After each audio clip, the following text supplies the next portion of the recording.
Amen. Non? Donc, le message que je vais donner ce matin, il est très simple. Le thème est le suivant. Les premiers qui deviennent les derniers et les derniers qui deviennent les premiers. Dis Amen avec moi. Vous savez qu'en classe, il y a des enfants, ils sont premiers, après ils deviennent derniers. Pourtant, il y a d'autres qui sont derniers qui deviennent premiers. Amen. Non? Entre être premier, devenir dernier et être dernier, devenir premier, qu'est-ce que vous voulez, mes frères? Être dernier et devenir premier, ça veut dire quoi?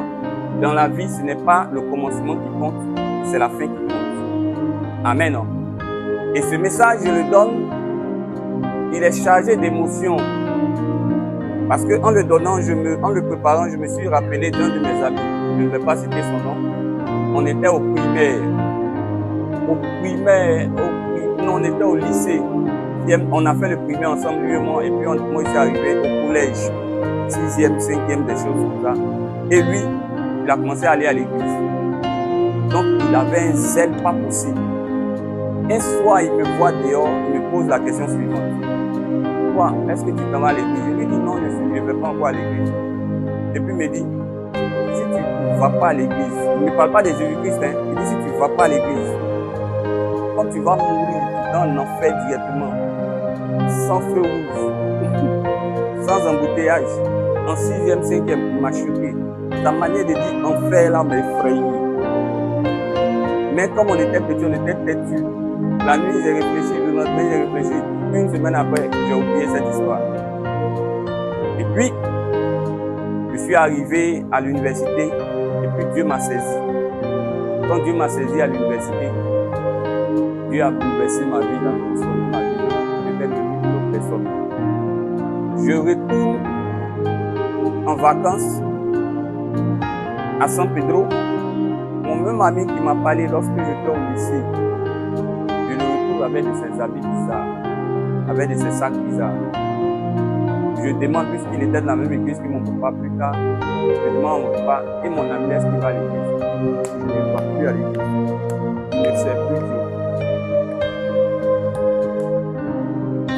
Dans la vie, c'est la fin là qui est le plus important, ou la plus importante. Donc, quand tu es au départ, il ne faut pas te moquer de celui qui vient de commencer. Il ne faut pas dire que moi, comme il vient de commencer, moi, je vais toujours être devant. Non. Il y a des premiers qui seront derniers et il y a des derniers qui seront premiers. Nous prenons nos buts de lui de Matthieu 19, le verset 29 au verset 30. Matthieu 19, le verset 29 au verset 30. Je vais demander à mon frère Lolil Max de le lire s'il a trouvé.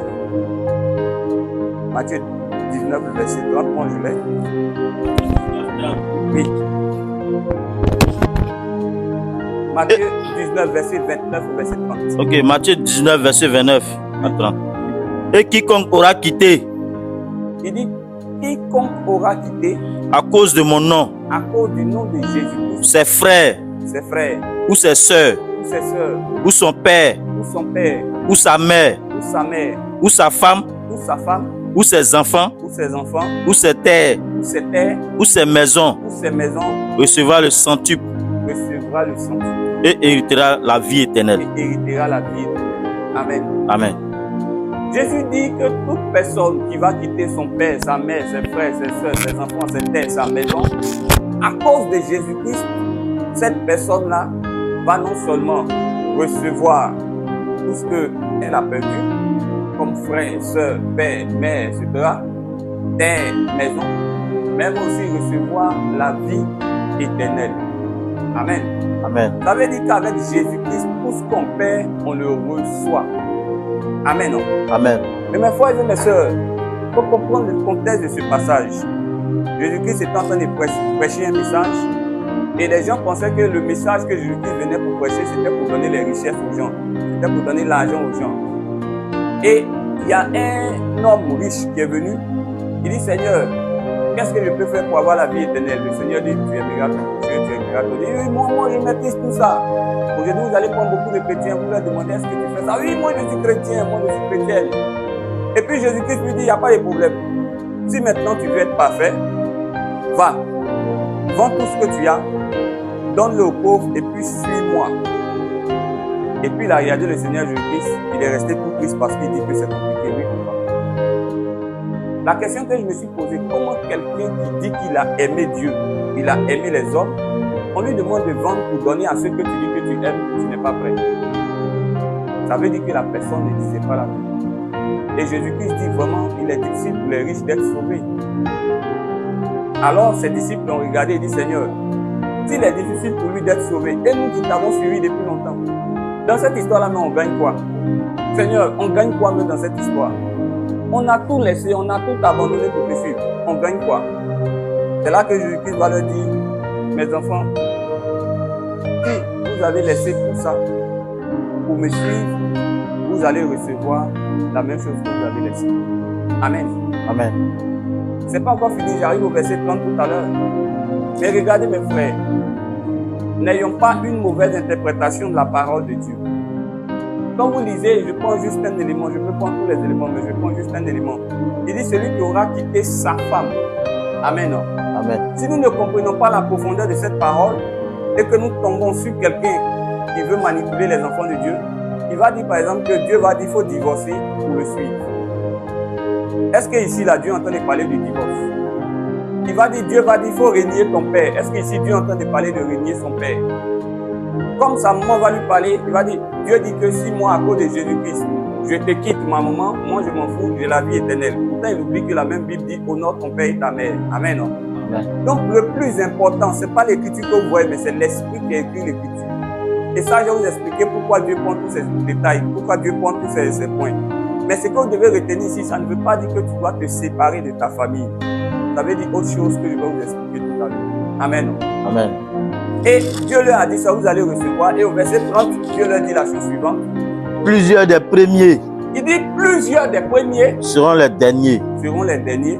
Et plusieurs des derniers Plusieurs des derniers seront les premiers. seront les premiers. Amen. Ça veut dire de manière claire que parmi ceux qui étaient premiers là, il y a d'autres qui ne resteront pas premiers. Ils vont repartir pour être derniers. Et parmi ceux qui étaient derniers, il y a d'autres qui ne seront pas définitivement derniers. Ils vont aller parmi les premiers. Amen. Amen. Et en des termes simples, ça veut dire que tu peux être premier et devenir quoi? Dernier. Comme tu peux être dernier et devenir comment? Premier. Mes frères et mes sœurs, le thème là, je vous l'ai dit, je vais vous le rappeler pour vous donner l'objectif du message. Le thème c'est les premiers qui deviennent les derniers et les derniers qui deviennent les premiers. Donc, ce matin, je vais essayer de vous dire qui sont les premiers qui vont devenir les derniers et qui sont les derniers qui vont devenir les premiers. Moi, je ne sais pas à quelle position tu te trouves. Peut-être que tu es actuellement premier, peut-être que tu es actuellement dernier. Moi, je ne sais pas. Mais qui sont ceux qui vont quitter le premier à dernier et qui sont ceux qui vont quitter le dernier à premier? Amen. Amen. Nous allons d'abord nous attarder sur un thème important. Le thème premier et le thème dernier. Amen. Amen. Affaire de Dieu, ce n'est pas une question de classement pour dire moi je suis premier, je suis fort. C'est pas ça. Amen. Amen. Le thème grec utilisé pour le mot premier, c'est le thème klotros. Qui veut dire qui hérite en premier. Qui veut dire qu'il y a un rang supérieur, le thème klotros. Mais la symbolique spirituelle, la valeur spirituelle du thème premier ici, c'est la personne, amen, qui est proche du paradis. Donc ici, quand Dieu dit le premier, il ne s'agit pas de celui qui a 20 de moyenne, celui qui maîtrise tous les passages bibliques. Non, il s'agit de celui qui est proche du royaume, qui est proche du paradis. Amen. Amen. Donc celui qui est proche du paradis, la Bible l'appelle premier. Quand nous arrivons pour le thème dernier, la Bible va utiliser un thème grec, eschatos, pour parler de rang inférieur. Eschatos, pour parler d'héritage en dernier. Mais ici, le thème, la valeur spirituelle de dernier, ce n'est pas la force ou bien des classements, mais c'est celui qui s'éloigne du paradis. Donc quand Dieu dit le premier, c'est celui qui se rapproche du paradis. Quand Dieu dit le dernier, c'est celui qui s'éloigne du paradis. Ça veut dire que dans la maison de Dieu, il y a des personnes qui se rapprochent du paradis, mais il y a d'autres qui s'éloignent du paradis. Amen. Amen. Que tu sois à l'église Assemblée de Dieu, que tu sois à l'église baptiste, que tu sois à l'église catholique, que tu sois à l'église protestante, Dans tous les endroits où tu es, vous allez voir qu'il y a des personnes qui sont les premiers, donc des personnes qui se rapprochent du paradis. Donc vous allez voir qu'il y a des derniers, il y a des personnes qui s'éloignent du paradis. Comment se fait-il que quelqu'un qui était proche du paradis s'éloigne du paradis? Donc c'est quelqu'un qui était premier, comment il fait pour devenir dernier? Comment se fait-il que quelqu'un qui était loin du paradis se rapproche du paradis? Il était dernier, il est devenu premier. C'est ça que je vais vous expliquer. Alléluia. Amen. Donc, mon thème, je vais simplement mettre en évidence le fait que plusieurs de ceux qui étaient proches se sont éloignés et vont s'éloigner. Et plusieurs de ceux qui étaient loin du paradis vont se rapprocher. Que ce soit ton partage ce matin. Amen. Si tu étais loin du paradis, ma prière c'est que tu te rapproches du paradis au nom de Jésus. Amen. Alléluia. Amen. Donc, ce que je vais essayer de vous présenter maintenant, c'est ceux qui sont les premiers, qui seront les derniers. Donc, qui sont ceux qui étaient proches du paradis, mais qui vont s'en éloigner. Ceux qui étaient proches du paradis, mais qui vont s'en éloigner, là, c'est qui? Nous allons lire la Bible, le livre de Matthieu, comme nous l'avons commencé, 19, le verset 28. Et là-dessus, nous allons revenir pas à pas sur certains points. Vas-y, mon frère. Matthieu 19, 28. Oui. Jésus leur répondit. Jésus leur répondit. Je vous le dis en vérité. Oui. Verset 29, pardon. Et quiconque aura quitté à cause de mon nom, oui, ses frères, ou ses soeurs, ou son père, ou sa mère, ou sa femme, ou ses enfants, ou ses terres, ou ses maisons, recevra le centuple. Amen. Amen. La Bible dit que il y a des personnes, il y a 3 types de choses auxquelles on est attaché. Amen. Amen. Quand vous regardez mère, père, enfant, parents ou encore frères, sœurs, ce sont des hommes. Il y a des personnes qui sont attachées aux hommes. Premièrement, quand vous regardez terre, il s'agit en fait des possessions matérielles. Il y a des gens qui sont attachés aux possessions matérielles. Deuxièmement, quand vous regardez maison, ce sont les gens qui sont attachés à leur abri, à leur confort. Troisièmement, amen. Amen. Donc quand la Bible dit celui qui aura quitté, celui qui aura accepté de se détacher de cette affection charnelle, de cet amour de la chair, de cette relation charnelle, cette personne-là va se rapprocher du paradis. Donc les personnes qui vont être les premières, c'est-à-dire les personnes qui seront proches du paradis, qui vont s'éloigner du paradis, ce sont les personnes qui ne vont pas accepter de se détacher de la chair. Elles ne vont pas accepter de se détacher des œuvres de la chair. Donc derrière parents, voyez œuvres de la chair. Je vous parlerai tout à l'heure des œuvres de la chair. Dis amen avec moi. Amen. Donc ce sont les personnes, elles sont conscientes que la chair les détruit, mais elles ne veulent pas se séparer des œuvres de la chair. Elles viennent dans la maison de Dieu. Elles entendent la parole de Dieu, mais les œuvres de la chair les maintiennent en captivité. Donc ce sont ces personnes qui ne veulent pas s'éloigner des œuvres de la chair. Les premiers qui seront aussi les derniers, donc ceux qui étaient proches du royaume, qui vont s'éloigner du royaume, ce sont les personnes qui ne vont pas accepter de se détacher des richesses de ce monde. C'est ça que le symbole de la terre. Donc vous voyez des personnes, elles ne vivent que pour les richesses. Elles ne vivent que pour le matériel. Elles ne vivent que pour tout ce que vous voyez là, qui va se détruire, qui va se perdre. Quand un homme, il est attaché à ça, même s'il va à l'église, il est en train de s'éloigner de son paradis. Parce que les richesses là vont le perdre. Tout ce que nous mettons avant Dieu nous éloigne de Dieu. Frères et sœurs, les premiers qui seront les derniers, ce sont les personnes qui refusent de se détacher de leur confort personnel, leur maison. Ces personnes-là ne veulent pas faire d'efforts dans la maison de Dieu. Elles ne veulent pas prier. Elles ne veulent pas méditer. Elles ne veulent pas jeûner. Elles ne veulent absolument rien faire. Elles sont dans une forme de confort.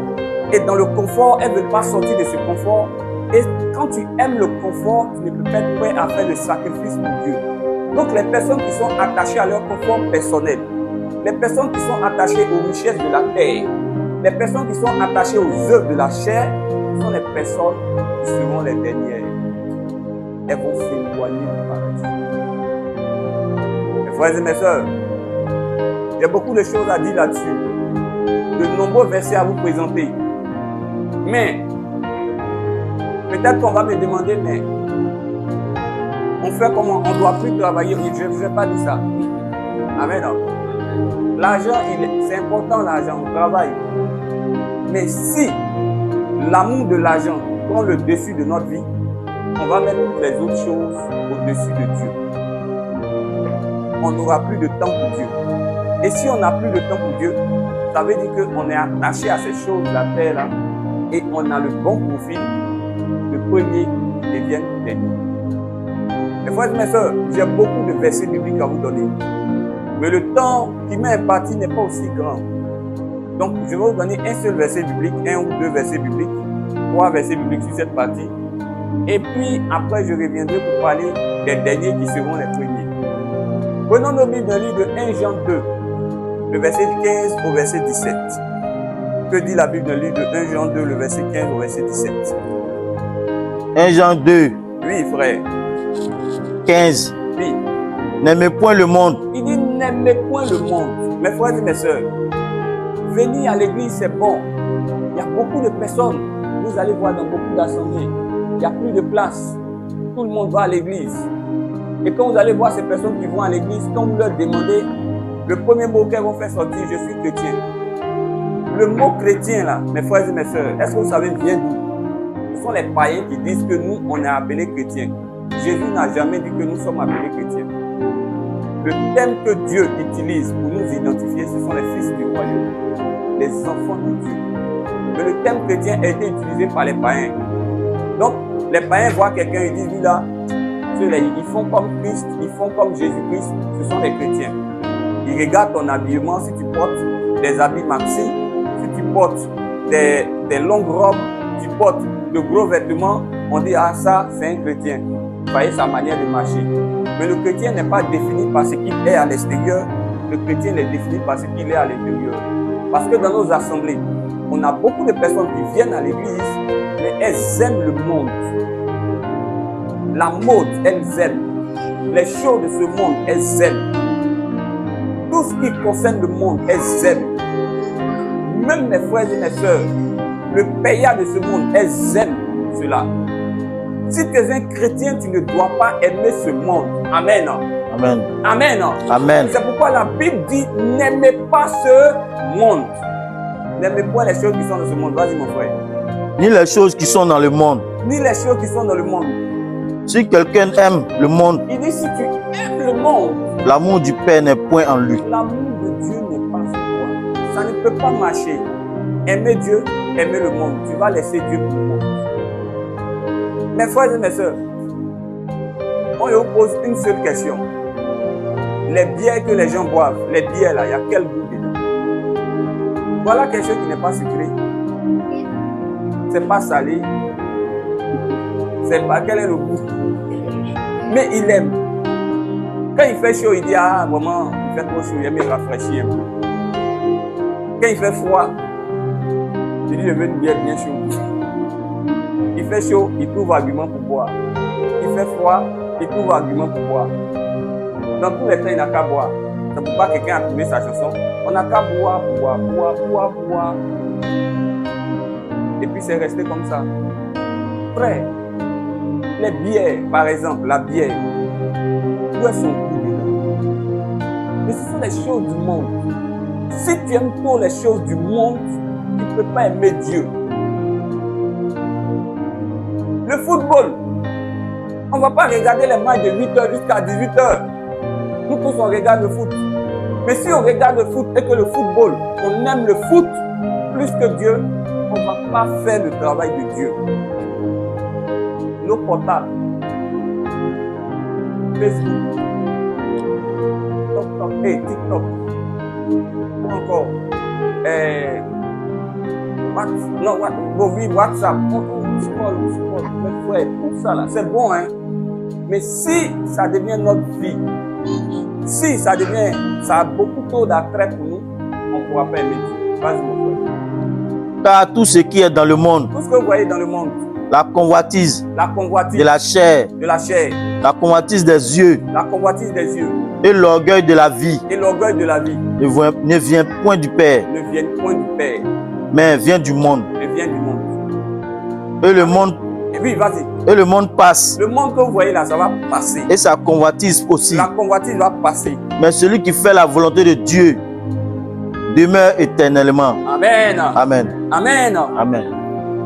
Il dit le monde que vous voyez là, ça va passer. Dans l'ancien temps, c'était les pantalons badef. Un certain monde, c'est devenu bâti. Après, c'est redevenu droit. Bientôt, on va partir dans badef. Ça va passer. Je suis jolie femme. Je suis joli garçon. Nos parents que vous voyez là, c'était des jolis garçons, de belles femmes. Mais aujourd'hui là, ils ne sont que longues d'eux-mêmes. Notre beauté là, ça va passer. Tout ce que vous voyez, ça va passer. Mais ce qui va rester et qui va être comptabilisé par Dieu, c'est le fait que tu aies fait la volonté de Dieu. Amen. Amen. Mes frères et mes sœurs, il y a des choses que j'ai vues. Il y a des choses que j'ai vues là. Ça n'a rien à voir avec ce qu'on voit ici. Mes frères et mes sœurs, le magasin Louis Vuitton, je l'ai vu, comment on appelle ça? Je l'ai vu de manière réelle. Sur les Champs-Élysées, les magasins là sont alignés comme ça. Louis Vuitton, sur les magasins à gauche, magasin de luxe, à droite, magasin de luxe. Là-bas, là, même quand tu dois manger de spaghettis, si tu n'as rien payé, c'est 18 000 francs. Petit plat de spaghettis. Tout est cher. Et puis, j'ai vu des gens devant le magasin de Louis Vuitton. Le rang est long comme ça. Je me suis posé des questions. Ils enlèvent l'argent ou de plus en moins acheter ça. Tu vas acheter une montre chère, tu vas acheter un sac cher, tu vas acheter. Et puis tout ça là, pourquoi? Tout ça là, ça va passer. Regardez les portables qu'on a aujourd'hui. Je n'ai pas fait la publicité des portables. Papa Jacques me permet de tout. Bon, je n'ai pas pris le nom de Papa Jacques, je prends le nom d'Olivier. Le portable s'appelle Olivier. Olivier 1, Olivier 7. Actuellement, on a Olivier 14, Olivier 15. Demain, on va arriver à Olivier 25. Après, Olivier 38. Tout ça là, ça va faire quoi? Passer. Mais, au lieu de suivre tout ça, Dieu dit de suivre sa parole et sa volonté. Parce que si tu fais la volonté de Dieu, ta vie ne passera jamais. Dis Amen. Amen. Donc, mes frères et mes sœurs, les premiers qui seront les derniers, ce sont des personnes qui n'ont pas voulu se détacher. Elles sont restées attachées à la chair. Elles sont restées attachées aux possessions, aux richesses de ce monde. Et elles sont restées attachées au confort personnel. J'ai envie de dire quand même un mot sur ce qu'on appelle à la chair. Prenons rapidement nos Bibles dans le livre de Galates 5, le verset 19. Quand on parle de la chair, là, vous allez savoir c'est quoi. Il ne s'agit pas de notre chair qui est là, mais il s'agit en fait d'un trait de caractère, d'une personnalité qui est caractérisée par quoi? Vas-y mon frère. Galates 5, 19. Galates 5, 19. Or, les œuvres de la chair Les œuvres de la chair sont manifestes. sont manifestes, c'est ce qu'on voit, oui. Ce sont l'impudicité, L'impudicité, l'impureté, l'impureté, la dissolution. la dissolution. Amen. Continue. L'idolâtrie, L'idolâtrie, la magie, la magie, les inimitiés, les inimitiés, les palabres, les querelles, les palabres, les jalousies, les jalousies, les animosités, les animosités, les disputes, les disputes, les divisions, les divisions, les sectes, les sectes, l'envie, l'envie, l'ivrognerie, l'ivrognerie, l'excès l'excès d'état. de table et les choses semblables. La Bible dit que, oui, vas-y, continue. Je vous dis d'avance, Je vous dis d'avance, comme je l'ai déjà dit, comme je l'ai déjà dit, que ceux qui commettent de telles choses ceux qui sont dans la chair comme ça, là, oui, n'hériteront point le royaume de Dieu. amen, non? Amen. Ils seront les derniers, c'est-à-dire qu'ils sont les personnes qui s'éloigner du paradis. Mes frères et mes frères, vous avez entendu jalousie, non? Dedans. Vous avez aussi entendu impureté, non? Impudicité, non? Dedans. Amen. Amen. Si tu veux, il ne faut pas commettre l'impudicité. C'est-à-dire qu'il ne faut pas aller à la femme des autres, par exemple, si tu veux. Mais si tu es jaloux, toi et celui qui commet l'impudicité, vous partez ensemble, loin du paradis. Quelqu'un qui est jaloux, c'est une manifestation de la chair.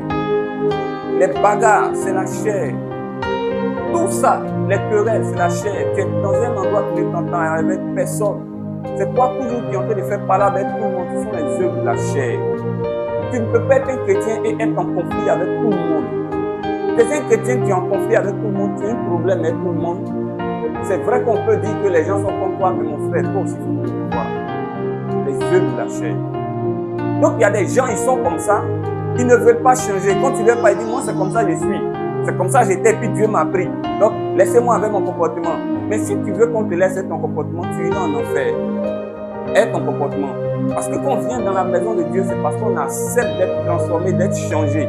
Et c'est le Saint-Esprit qui nous aide. Amen. Amen. Donc mes frères, pour ne pas être long, j'étais en train de vous dire que les premiers qui seront les derniers, ce sont les personnes qui s'attachent à cette chair.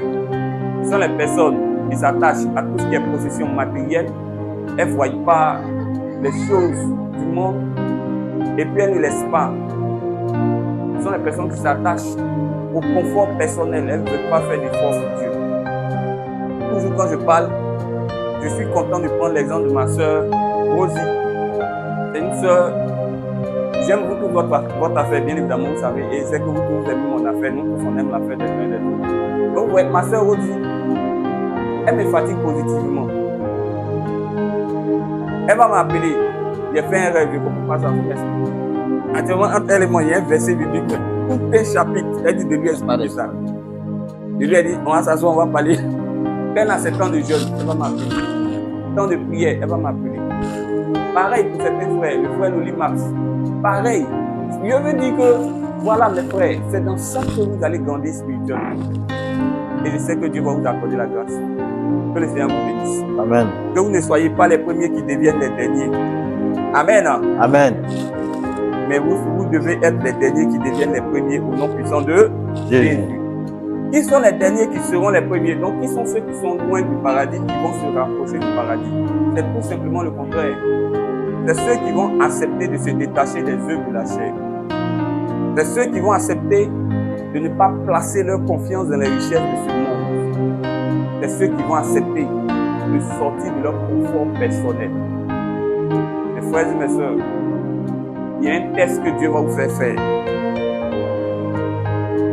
Actuellement, vous avez les moyens pour le nécessaire. La plupart, nous avons les moyens pour le nécessaire. Et pour ceux qui n'ont pas les moyens pour le nécessaire, on prie le Seigneur qu'il fasse grâce pour qu'on ait les moyens pour le nécessaire.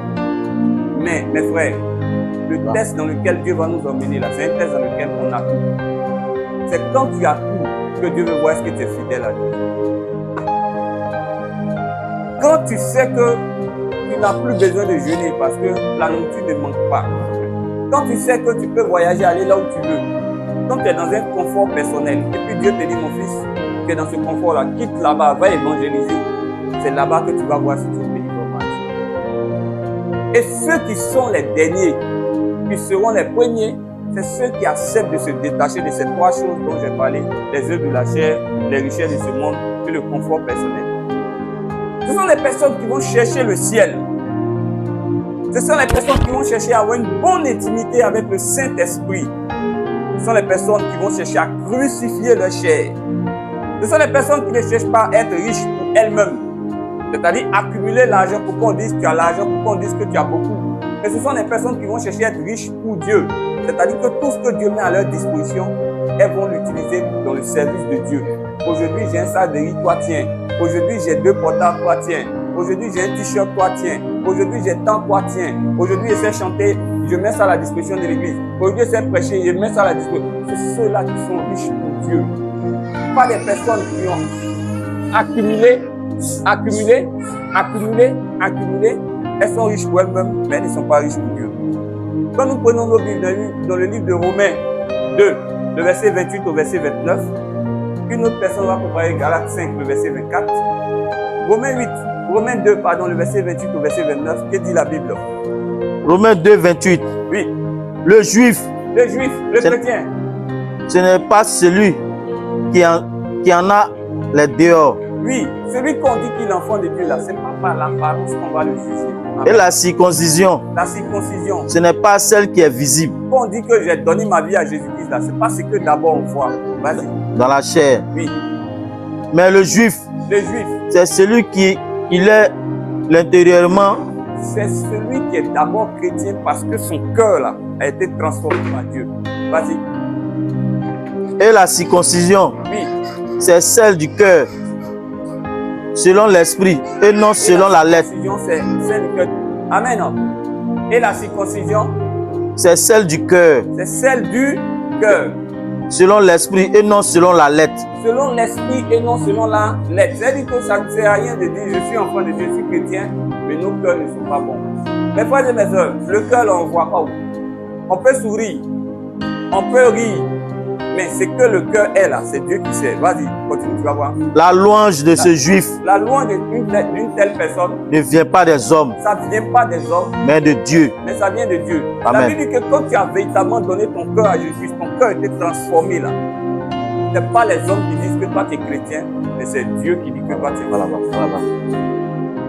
Et moi, c'est ce témoignage-là que je veux de toi. Ce témoignage où c'est Dieu lui-même qui vient te dire, mon fils, je suis content de ce que tu fais. Pas le témoignage où tu vas venir et puis les hommes vont dire, ah, je suis content de toi. Les hommes là, ils vont te tromper. Fais les choses selon ton cœur pour que Dieu dise, je suis content de toi. Galates 5, le verset 24, mon frère. Galates 5, 24. Oui. Ceux qui sont à Jésus-Christ Ceux qui sont à Jésus-Christ, ont crucifié la chair avec ses passions ils ont crucifié la chair avec les passions et ses désirs. et les désirs. Amen. Amen. Tu es un homme, tu dis, moi, je vais avoir 2, 3, 4 partenaires. Il y a certaines assemblées qui disent même qu'un homme, la Bible autorise même à avoir plusieurs femmes. Un jour, je parlerai de ça. Ce n'est rien d'autre que les passions de la chair qui sont en train d'exprimer. Maintenant, quand on dit est-ce qu'une femme peut avoir plusieurs hommes, ça devient palable. Non, la Bible n'a pas dit ça. Mais les mêmes passions qui sont dans le corps de l'homme, ce sont les mêmes passions qui sont dans le corps de la femme. Mais quand on dit que tu es un enfant de Dieu, toutes ces passions qui doivent t'emmener à multiplier les partenaires de ce point de vue-là, ces passions-là, tu les as crucifiées. Tu vas dire à cause de Dieu, moi je reste avec une seule personne, et c'est avec cette personne je fais ma vie. C'est non seulement bon pour toi-même spirituellement, mais c'est aussi bon pour toi-même dans la vie de tous les jours. Ça va t'éviter beaucoup de maladies. Ça va t'éviter beaucoup de problèmes. Parce qu'aujourd'hui, les maladies sont en train de se promener partout. Donc, non seulement spirituellement, ça te fait du bien, parce que tu plais à Dieu, mais aussi dans la vie, ça t'épargne de beaucoup de problèmes. Gloire à Jésus. Amen. Est-ce que ce matin, je suis en train de parler? Donc, mes frères et mes sœurs, celui qui est dernier, qui sera premier, c'est celui qui va accepter de crucifier la chair. Celui qui va accepter de laisser son cœur être conduit par Dieu. Et c'est celui qui ne va pas s'attacher aux œuvres de la chair, mais qui va vivre selon l'Esprit de Dieu. Amen. Amen. Mes frères et mes sœurs, après avoir fini de placer ça, je vais maintenant vous donner, en guise de dernier point, l'exemple de 2 types de personnes qui étaient dans la même famille, entre guillemets, de chrétiennes. Et je vais vous expliquer comment les choses se sont passées. Dieu merci, il me reste encore une petite dizaine de minutes. Nous allons prendre nos Bibles dans le livre de 1 Samuel 2, le verset 12 et le verset 17 à 18. Et je vais vous donner, pour illustrer ce que je vous ai dit, je vais vous expliquer l'histoire des fils d'Élie. 1 Samuel 2, le verset 12. Donc, on va maintenant on va illustrer nos propos, on va illustrer tout ce qu'on a dit. Hein? Les premiers qui sont devenus les derniers et les derniers qui sont devenus les premiers avec l'histoire des fils d'Élie. Amen. Vas-y mon frère, 1 Samuel 2, le verset 12. 1 Samuel 2, 12. Oui. Les fils d'Élie. Amen. Quand la Bible parle ici des fils d'Élie, il s'agit de ses enfants biologiques, ceux qu'il a mis au monde. Normalement, dans la Bible, on sait Dieu avec sa famille. Donc Élie, il était parmi les sacrificateurs. Les sacrificateurs, les Lévites aussi, ça devait être ses enfants. Amen. Amen. Donc quand la Bible parle des fils d'Élie ici, la Bible parle des enfants d'Élie qui sont en train de faire le travail de Dieu. Vas-y. Les fils d'Élie étaient des hommes pervers. Mais la Bible dit qu'ils étaient pervers. Ils ne connaissaient point l'Éternel. Ils ne connaissaient point l'Éternel. Amen. Amen. Mes frères et mes sœurs, est-ce que vous pouvez penser un instant que quelqu'un dise « Je sais Dieu », mais la personne ne connaît pas l'Éternel? C'est grave. Mais la Bible dit que ces enfants-là, les enfants du sacrificateur Élie, ces enfants biologiques, eux, ils étaient d'abord premiers. Vous savez pourquoi? Parce que Dieu avait choisi leur famille pour faire le travail de Dieu. Donc ils étaient proches du paradis. Mais progressivement, ils vont s'éloigner du paradis à cause de eux-mêmes, leur manière de faire. La Bible dit que c'était des hommes pervers. Donc les premiers, les héritiers dans la chair du sacrificateur Élie étaient des hommes pervers. C'était des hommes qui ne craignaient pas Dieu. Et c'était des hommes qui vivaient mal. Donc ils étaient premiers. Mais vous allez voir comment ils vont dégringoler pour devenir derniers. À côté d'eux, il y avait un autre. Il faut prendre 1 Samuel 2, le verset 17 à 18. 1 Samuel 2, 17, 18. Oui. Ces jeunes gens se rendaient coupables devant l'Éternel. La Bible dit que ces jeunes gens-là se rendaient coupables devant l'Éternel. Ils ont un grand péché. Ils commettaient des péchés. Parce qu'ils méprisaient les offrandes de Ils ne l'Éternel. respectaient pas le travail de Dieu, ils ne respectaient pas la vie de Dieu, ils ne respectaient pas les offrandes. Oui. Samuel faisait le service devant l'Éternel. À côté d'eux, il y avait un autre qui s'appelait Samuel.